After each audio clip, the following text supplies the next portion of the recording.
Hello, my wonderful, amazing artists.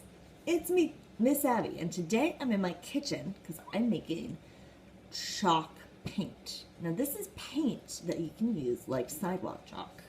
And to do it, you need water, cornstarch,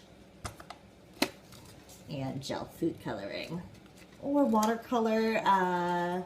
The watercolor gel or liquid watercolor works well too. And I think it's very helpful to use a measuring cups to measure things, because you need the same amount of cornstarch as you do water. And I'm mixing them in a big metal bowl that's easy to clean. And I'm going to store them in recycled food containers that I've cleaned out. That way, if things get a little messy and crusty, they're easy to clean. Okay, so I'm starting with a white base, and I'm adding 3 cups. Oops. 3 cups of cornstarch and 3 cups of water. I'm pouring over my metal bowl to keep things neat. Cornstarch is kind of weird. It's like flour, but a lot of recipes for things like paper mache paste involve cornstarch. And it is a little bit messy. In my kitchen, and I'm wearing an apron to cover my clothes. I also made extra time so that I could clean up and clean the countertop when I'm done. Next, you need 3 cups of water. This is 2 cups. This is 1 cup. Now that I mixed everything up, now that I added the 2 ingredients, equal parts cornstarch and water, I'm gonna try mixing it. It's gonna be really lumpy and weird. And I'm trying a spoon, but I might need to switch to using a whisk. A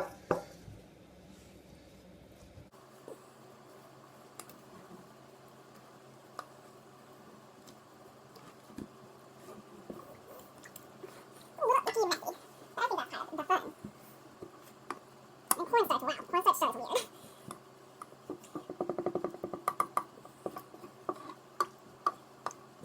Now, this is one of those messier projects, so if you like sticky, slimy stuff, this is for you. I'd actually recommend, next time I do this, I'm learning that maybe you should put the cornstarch, put the water in first, then the cornstarch. Okay, so I mixed together my white base as best I could. And I tried to get out all the lumps and chunks of cornstarch. And if you look at my counter, it is a little messy. And that's why I have my cleaning rag. I'm going to clean up after I'm all done mixing everything up. Because when you're making art at home, you gotta be responsible and mix it up. So I have a white base. So if you think about how when you get a packet of sidewalk chalk, then you have a white chalk. This is kind of like that. You can also have colors, and that's what the food dye is for. And if you don't have food dye for bacon or whatever, you can use gel watercolor or liquid drop watercolor, and it'll work pretty similarly.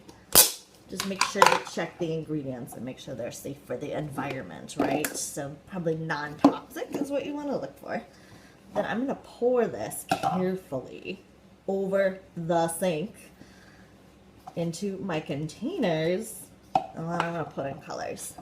Let's go. My cup is I'm pouring over, this is actually an old ice cream container, over my kitchen sink.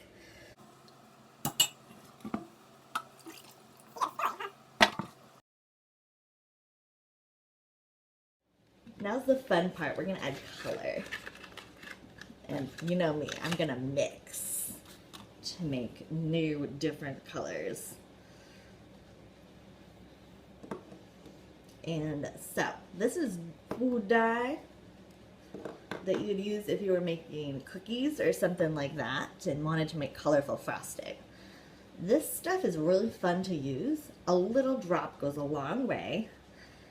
And it does stain your hands. That's why we're working at the kitchen and wearing an apron.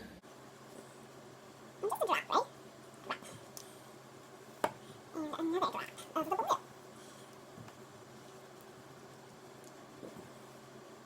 Drop. And then we're gonna mix. And remember, your painting probably has sidewalk. So it's gonna be, you want it to be a light, pasty white color. Maybe a little bit more blue. A little more green, maybe 2 drops. This time we'll get a little more of an intense color.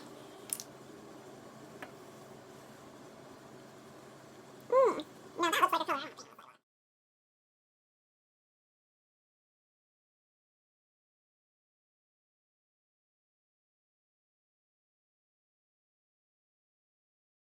Here's my sidewalk sidewalk chalk paint in some Tupperwares. Some of these are actually recycled. Like I think this was a pasta sauce or Parmesan cheese container. Recycling containers like this is great for art. And I'm going to clean up my counter in my kitchen. Then I'm going to put these in the fridge. I don't know if you need to put them in the fridge, but I don't like the idea of my chalk paint getting moldy, and I think we should use these quickly and not let them sit in a drawer somewhere getting all gross. I want to use mine right away. I'm so excited. Now this is thin paint, so we gotta paint on multiple layers. And I'm gonna paint a dinosaur footprint, so it looks like a dinosaur has been walking around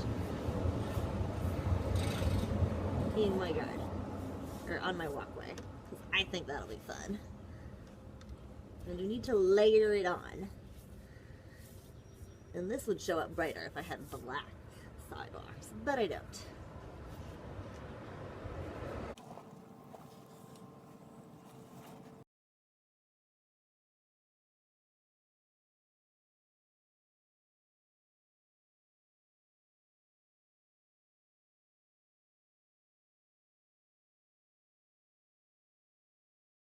Remember, if you make chalk paint, I recommend talking to your family and making a plan so that everything goes really well. Clean up after yourself and find a good spot where you're allowed to sidewalk chalk and where you can enjoy it. Also, if you're out in a park or out on the sidewalk, wear a face mask. How you guys get out and make art and use art to connect with your community, because making chalk paint isn't the only way to do that. Some kids in my neighborhood posted some Halloween jokes using a stapler onto the phone, you know, the electrical posts in my neighborhood. And I've also seen people doing things like decorating the fronts of their houses, and I also made a big sign in my front yard. So there are a lot of different ways that you can connect with your neighborhood by making art. I hope you get inspired by your community and your neighborhood when you're making art. Bye! Have fun!